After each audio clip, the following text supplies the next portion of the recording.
आज आमच्या घरी स्पेशल जेवण बनणार होतं. ते म्हणजे की आमच्या आऊंचा आज ना बड्डे होता आणि त्यांच्या बड्डेसाठी मी स्पेशल जेवण बनवलं होतं घरीच ते पण. आणि त्यांना जे आवडतं ना मी ते बनवलं होतं. साधंच होतं पण त्यांच्या आवडीचं सगळं काही बनवलं होतं. त्यामुळे त्यांना खूप आवडलं ते. आणि बड्डे ज्याचा होता ना त्यांनीच केक पण घेऊन आले.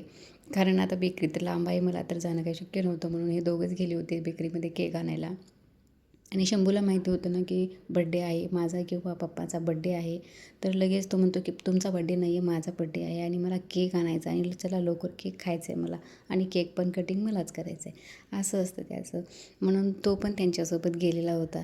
तर इथे मी त्यांचं औक्षण अगोदर करून घेतलं आणि शंभूचं निरखून चाललेलं होतं की तू हे काय करतेस, औक्षण करतेस पप्पांना, पप्पांचा बड्डे आहे, असं त्याचं म्हणणं चाललेलं होतं.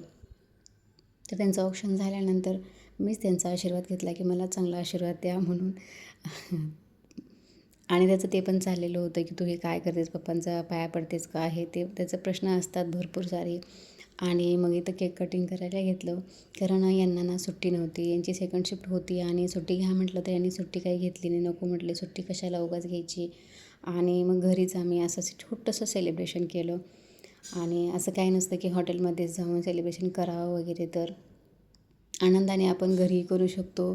फक्त आनंद आणि मन समाधान असायला पाहिजे, तर कुठेही आपण आनंद छोट्या छोट्या गोष्टीमध्ये पण आनंद मिळतो. तर असं काही नाही मोठंच करावं लागतं म्हणून. तर इथे ना शंभूने केक काय आम्हाला कट करू दिला नाही, त्यालाच करायचा होता आणि त्यालाच खायचा पण होता. आम्हाला त्यांनी अजिबात दिला नाही केक. मी त्याला सांगत होते की पप्पांना दे, पप्पांचा बड्डे आहे, पण त्याने ऐकलं नाही. मलाच खायचं आहे आणि त्यांना दिला थोडासा पाण्याचा थेंब असतो ना, तसं थोडंसं त्यांना दिला केक, जास्त काही दिला नाही.